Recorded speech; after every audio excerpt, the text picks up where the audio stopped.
Hello everyone and welcome back to Sacred Saturdays, a weekly video series where I come in and talk about self-care tips that I use myself.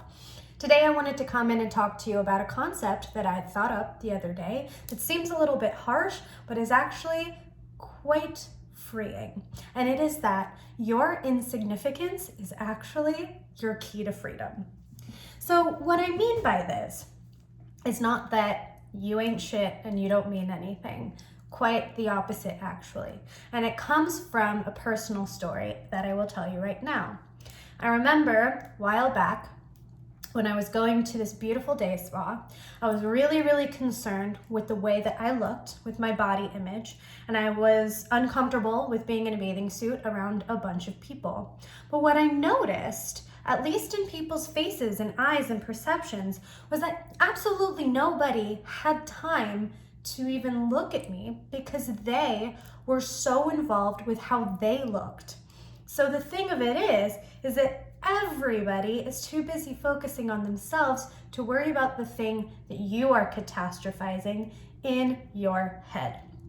How many times have you been to brunch with a friend after a breakup, talking up in your head how much it's going to suck to tell your friend that you broke up with this person and that they're going to think you're horrible and that you can't hold on to anybody, and rattling off all of these things in your head, and then you get to brunch and your friend goes, okay, well, on to the next, you'll find somebody. Or how many times have you been working on your business and you've grown 100 followers, let's say in a week, and you're super stoked about it, and you go and you tell your friend or whatever, and they're like, wow, that's cool. And it's not as huge of a deal.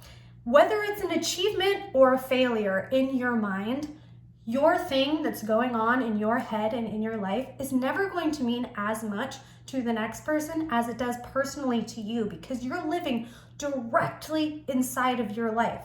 So if your anxiety is stemming from anybody's outside criticism or their outside way of shaking your hand and giving you a gold medal, you have to understand that your life and your achievements and your things are exactly that. They are yours. And in a way, again, it sounds a little bit harsh, like, oh, well, why? I'm not the center of everyone's universe.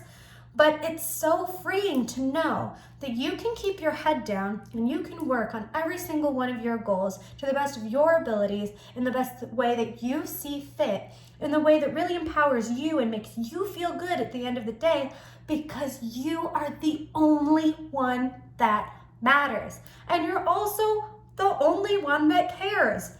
Honestly, if there's somebody in your life that is more focused on your life than their own, that is a huge red flag that that person should not be in your circle.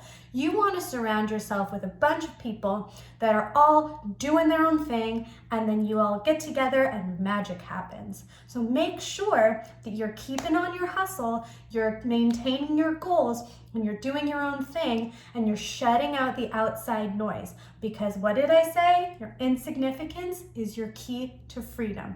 Remember that. Nobody has time to think about you. You have time to think about you.